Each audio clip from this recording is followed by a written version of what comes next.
Hey everybody, welcome back to The Perfect Blend. Today we're going to be talking about things that teenagers and kids can do for income to make money in the year 2023. Lots of different options out there considering what's available on the internet. Today we're just going to have an improvised conversation about what kids can do. With our 15-year-old, and she's leading the interrogation today. Okay, where should I start off? How can I use a credit card without going into debt? Well, I actually think credit card is considered a type of debt.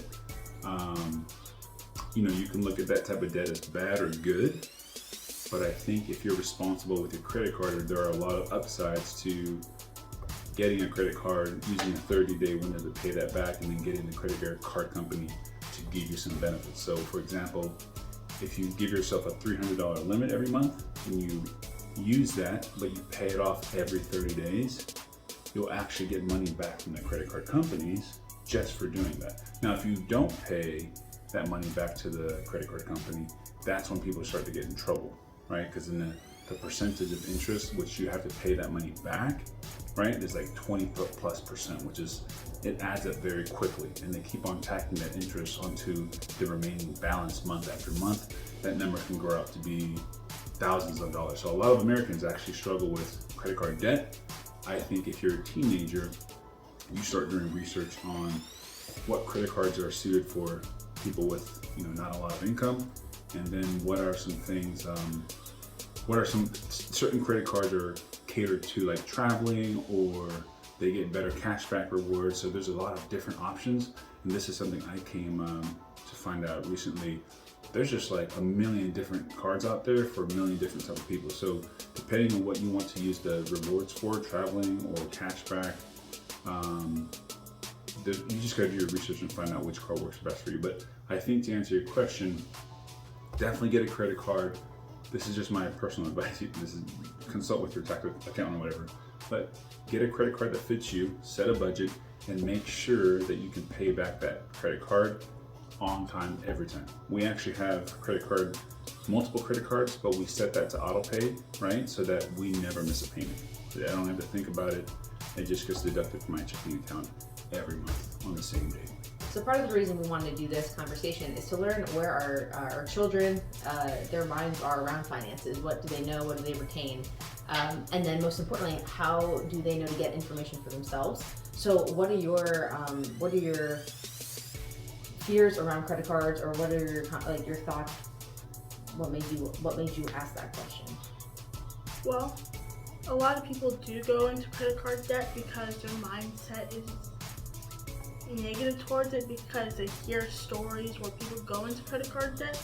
But it's very brightening to hear that people can use credit cards without going into credit card debt, and you can use it responsibly. In fact, a lot of people use it to better their life situation, right? Like there are people that strictly use credit cards to be able to fly first class. Yeah. As Daddy said, you can only spend what you have. If you only have $2,000 in your checking, don't put $6,000 on your credit card, Yeah. right? So that's step one. Step two, make sure you have income coming in to help pay for it. And then pick a specific thing to buy it for. Like Daddy and I use them for groceries, or we use them to book travel. Yeah. And as Daddy said, you can pay for different things. But yeah, that's really good. But it's cool that you can set your banking account to auto pay it so you're not late on payments. But what happens if you are late on payments? Okay, that's a great question. Basically, from what I understand, like I've never been late on payments. I guess I don't know, but essentially what would happen is the bank would say, or the credit card company would say, okay, you missed this payment. Here's the new balance due, and that number just balloons. They'll take your current balance and times it by whatever the interest rate is. So does that make sense to you? Okay. So let's keep the math easy. Let's say that you spent $100 on a pair of Vans, real life scenario, and you put it on a credit card instead of using cash that you got from dog walking. Okay, yeah. So you pay that at the end of the month. So you paid the $100 value on the credit, and that was it. It was an even transaction. you borrowed that money. You put You put it on the credit card, and then at your statement balance. So this scenario one is like the way you should do it, right? Mm-hmm. So then you paid at the end of the month, and you're clean, and you have a fresh month. Okay. Now scenario number two, you don't pay it on time at a 20% interest for the purposes of math. this is what that looks like. You have the $100 pair of Vans that you bought on credit, right? So you put it on your credit card. You still have the $100 in your account. Then at the end of the month, you only you don't pay your credit card bill. So now that $100 credit now becomes $120.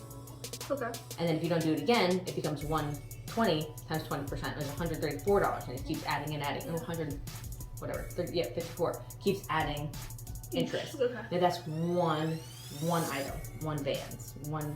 Imagine transaction. if you had spent $1,000 and didn't make that payment. It grows very quick. Yes. And there's a lot of pressure in society to have the thing, whatever it is, the golf cart, the shoes, the car, the whatever. And people don't, they don't make the decisions for the right reasons sometimes, right? And those are just vain. Those are vain reasons. What about like the real reality? Like I have a child and I need to buy food. Yeah, whatever. Whatever, diapers, formula, right? So it's not always like a vanity reason. People need the money, so they're doing what they can to survive. So that's why you hear stories about credit cards getting scary. But I want to flip the script real fast. Think about successful entrepreneurs. They use debt. They're actually not afraid of it. This is called risk aversion. They're actually not afraid of debt. They utilize it to help them grow. Yeah. So let's look at it like this. Chicina has $100. You can go spend that money for a business, or you can leverage your dad's money and pay a small amount of interest on it. Now that's debt, but now you're not coming out of your pocket with your assets. You can use the money he's lending you to start growing your drop shipping business. Now at the end of the month, you owe him a certain percentage, but the benefit is you didn't have to come Lose out of all money. your cash. Yeah. Exactly. Cash reserve, Now you still are able to live, buy Vans, go to the mall, whatever you do. Here's a quick example, like crazy to know this in real life. Companies like Google, Amazon, Microsoft, these billion-dollar companies, they have cash reserves and they still take out loans because they don't want to. Why use that money when they can just take out a loan and pay a little bit of interest back over time? Isn't that crazy? The vast majority of businesses do. Now you do have the old school occasion like grandpa who just walks around with does his cash. Yeah, but Go on. we're Italian, can you tell? But you know it's a different time in the time of the internet. Obviously, yeah.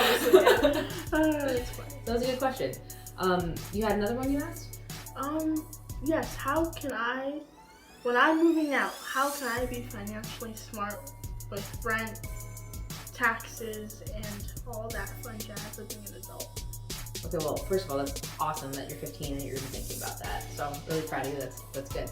So I think your question is, like, what are the foundational things that you need to feel comfortable with when you move out of this house and you start doing things on your own? Yeah, that that's kind of scary. Yeah, it Because is. you don't really think about that when you're living under someone else's roof. No, but the cool thing is you have 3 years for that, at least. Yeah. Right? And I think what people need to understand is you start to get ready as you get ready. So as you get a little older and older, you're starting to learn how to drive. Like if you had to think about getting behind the wheel tomorrow and driving, that is a terrifying prospect.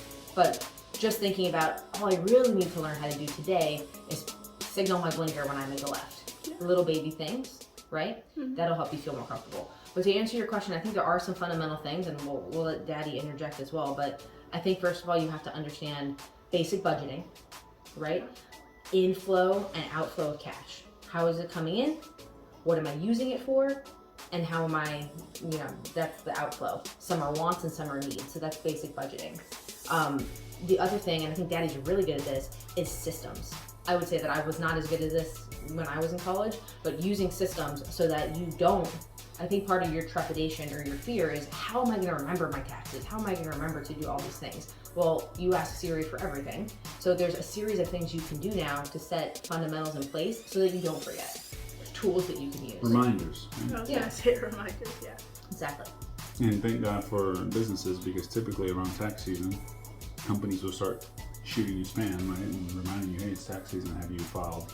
So one of the benefits of just marketing in general is that there would be no shortage of people wanting to reach out to you to do your taxes for you.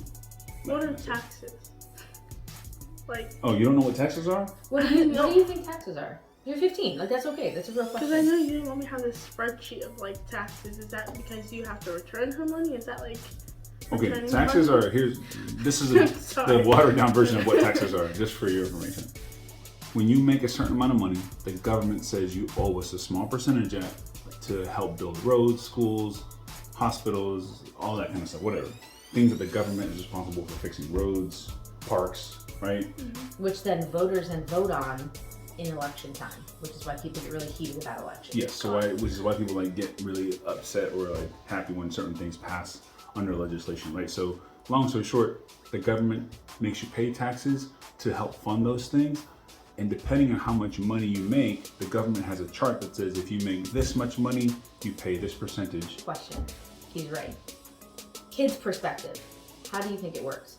The more money you make, the more taxes you pay, or the more money you make, the less taxes? What do you think? I feel like that can go two different ways. I'm just curious. There is a right answer. We'll explain it. I'm just curious. But what I you feel think. like sometimes it's tricking you. But I feel like the more money you earn, the more taxes you pay. The less money, the less you owe. That's great. Yeah. That's really good. Now, again, caveat, same with the credit card conversation. People that are very successful also know how to utilize taxes in a way to help them benefit. But that's probably a whole different video. Okay, sorry, I was just curious what she was gonna say. There are exceptions where if you make more money, depending on how you made it, the government will make it easier for you to not pay as much in taxes, which is why some people get very passionate about wealthy people not paying their fair share. It's just that wealthy people are qualify for different things that make them not pay as much in taxes. So in general, taxes is what the government collects from you based on how much money you owe. Depending on how much money you make, that determines the percentage of tax you pay back to the government. Okay, and it goes to street signs, roads, and all Schools, Yeah. parks, anything that the federal government is responsible for, military spending, all that kind of stuff. Yeah, so wages for unions, once you start to get down that rabbit hole, you really see why certain people have the perspectives that they do on different things, because their life has been influenced by one of the or more of those decisions. It's pretty interesting. So to answer your original question, around taxes, if you are generating an income, you need to track what that is, especially if you're over the age of 18. And then if you make over a certain amount, 16,000 or something, then it becomes a taxable question. Right now, if you're walking dogs and you're making a few hundred and you're just making it in cash or Zelle, the government's not worried about that. They want people who are making large amounts of money to help contribute to the foundation of the country and the sustainability of that. So you track what you make, which you need to do anyway for budgeting, so you feel comfortable, and then you track what you normally spend. So this is a really fun exercise that I did in college. You probably should do now. And nowadays it's easier because you can just look at your credit card statements and stuff, or your debit card statement, but see how much money you actually spend on stuff. Like if you pull up your Amazon purchases or your online purchases, what you're spending it on and how much. I know a lot of adults have to do that, but it's interesting for a kid to say, I need $2,300 to survive every month, which is probably a lot for a kid, right? Now, how are you making that money? And as long as your inflow is more than your outflow, you're in a decent place. Yeah. And let me ask you a question. Do you want to just have that amount even inflow and outflow? Or how do you want that to look? With the income coming in, are you just trying to spend it all? Or what are your goals with that income?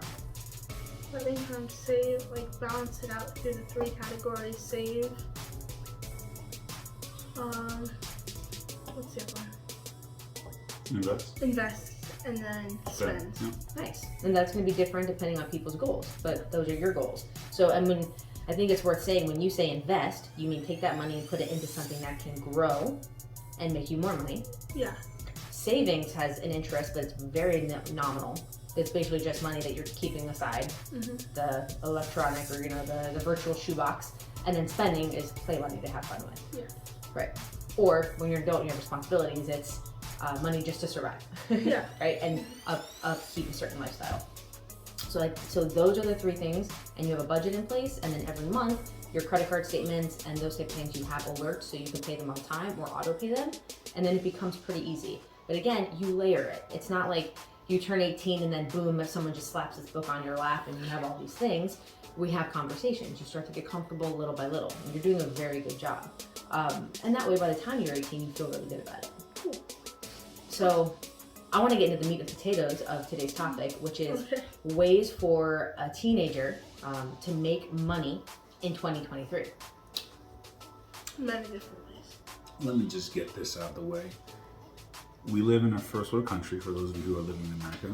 There are a ton of ways to make money, from starting a YouTube channel, podcast, to being a driver. I don't know what age you have to be to do Uber, to drop illegal shipping, to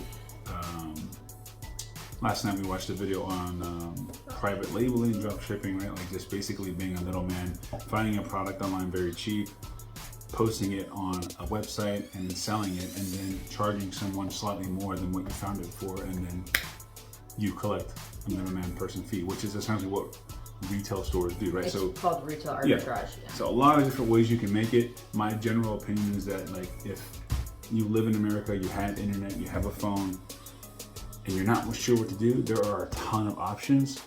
There's no lack of options. What there is a lack of is just people just sticking their head down, picking one option, and like sticking true to that for like 6 months and seeing what type of result you get. So, And here's a that's quick my general- parenting on purpose moment.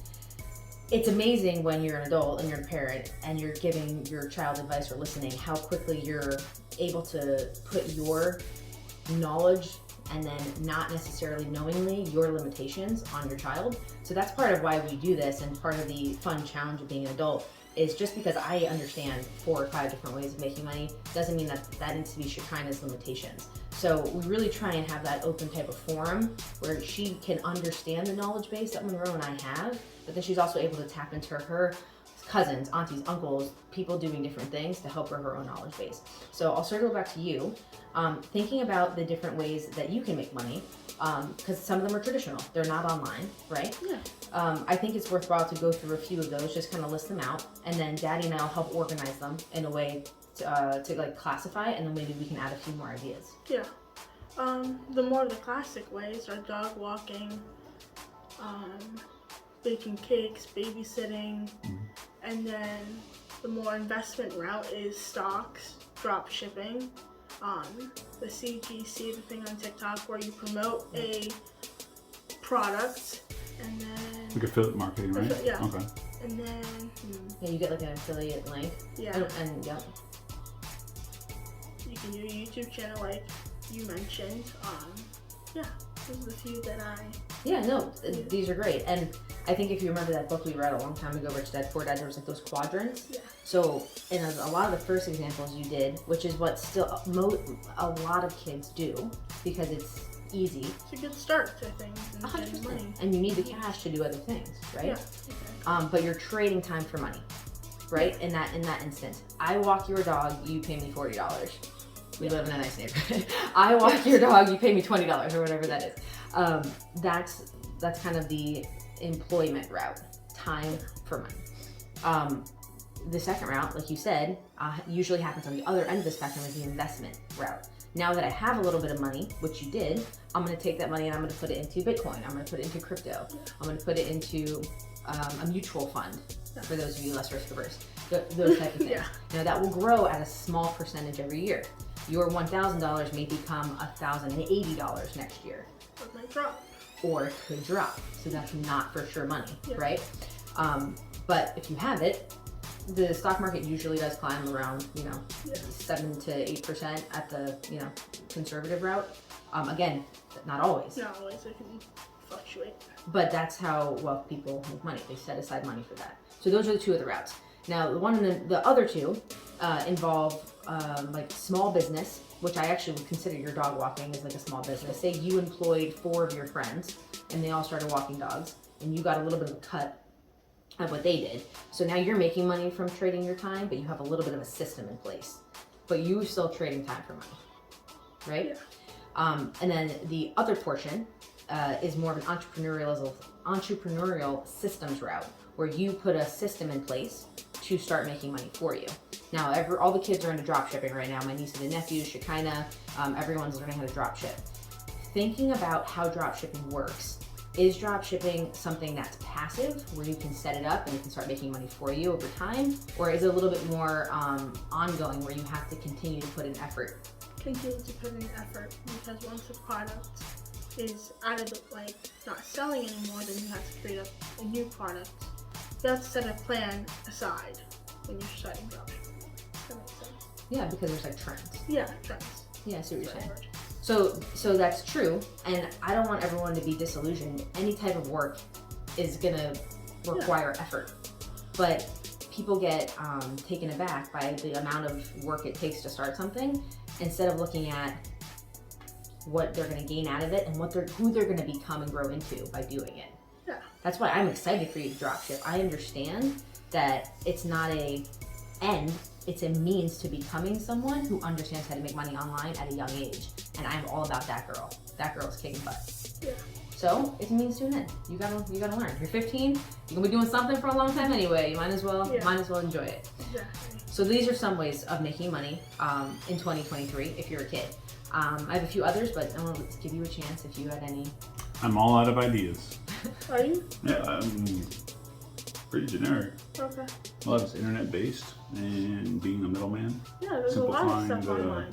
transaction process. Yeah.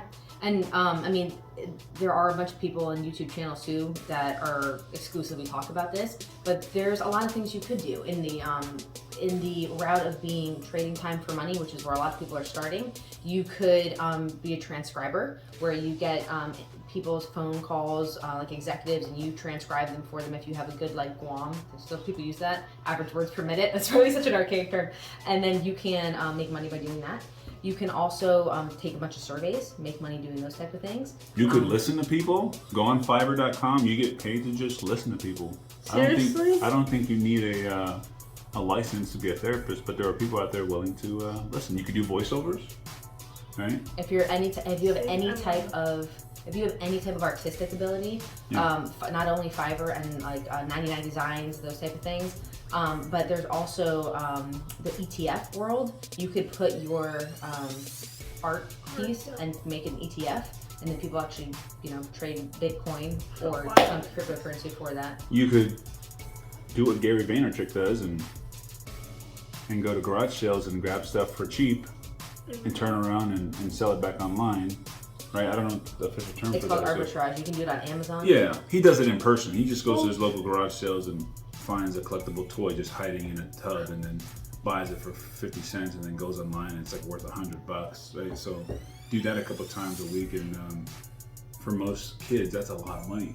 Where would you sell that stuff? Like Online. Marketplace? Yeah. Like. Yeah, that's what he does. He just buys something and then looks it up. He's like, this thing is worth $80, and I just bought it for $1. There's a saying called the riches are the niches.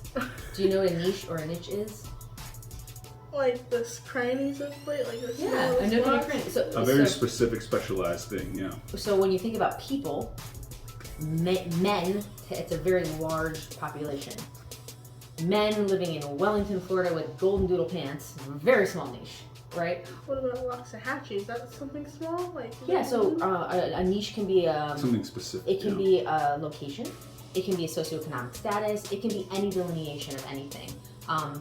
Girls who need curling hair product, but also like Kendra Scott and like to shop at Hollister. Small niche. Still a bunch of people. So when you think about products, that's what Daddy's saying. You find where your people hang out, right? Yeah. And then you talk to them there. Okay.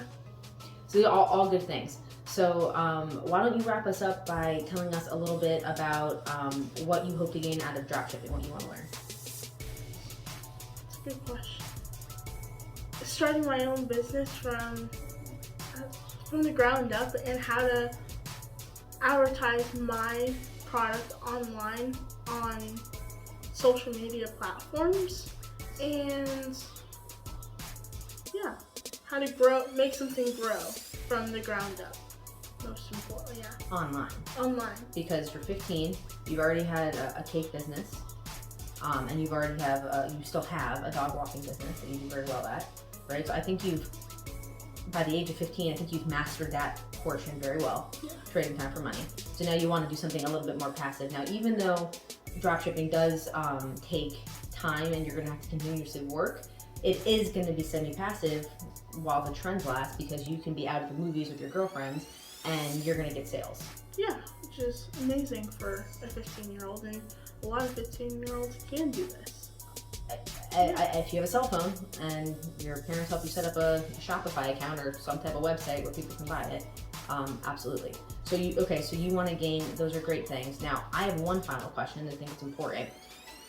If you were watching this and you were your age, like, where do you go to learn these things? Okay, I want to set up a Shopify store, but I want to, how do I have to do that? What does that all entail? But where do I go to find that information?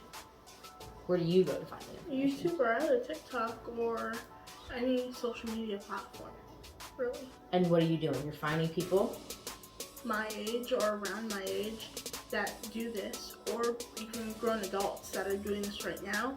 Find a quick tutorial and they tell you the step-by-step and how to set up things and make sure it's going to be successful. Yeah. Yeah, I mean, and the format of the information changed over the years. Like when I was growing up, it was books. Then more recently, it's like podcasts and audiobooks and stuff. And now for the ever-shortening attention span of the human consciousness, it's like 15-second videos on TikTok. But the point is the same. The information is out there. You basically have to, one, take the information, two, believe that you can do it, and to Daddy's point earlier, three, you got to put your nose down and just get it done. Yeah, don't let other people limit your opportunities. Just do it. And don't worry if it doesn't succeed or not. Like, just right now, focus on the customer, focus on trying to make a difference in someone's life, and it'll happen. And if not, you learn a lot from it. Yeah. Right? You know, the cake business wasn't your last thing you ever did. It was the first, but you learn a lot about making cakes. You're an amazing chef, right? Mm-hmm. Same thing with dogs. You learned a lot about rapport and meeting people and how to have great business conversations with adults as a child. I know adults that don't have as good a business acumen as you do, right? So those type of things. Cool. Well, I'm super proud of you. Thank you. I know you're looking to start a mastermind. So if you're out there and you're a teenager and you're looking to start dropshipping, hit us up in the comments. Shekinah's gonna take 5 to 10 people. Yes. And start a dropshipping mastermind where you meet a few times and help each other get set up. Yeah. Awesome. Well, thank you for spending time with us. We look forward to seeing you guys next time.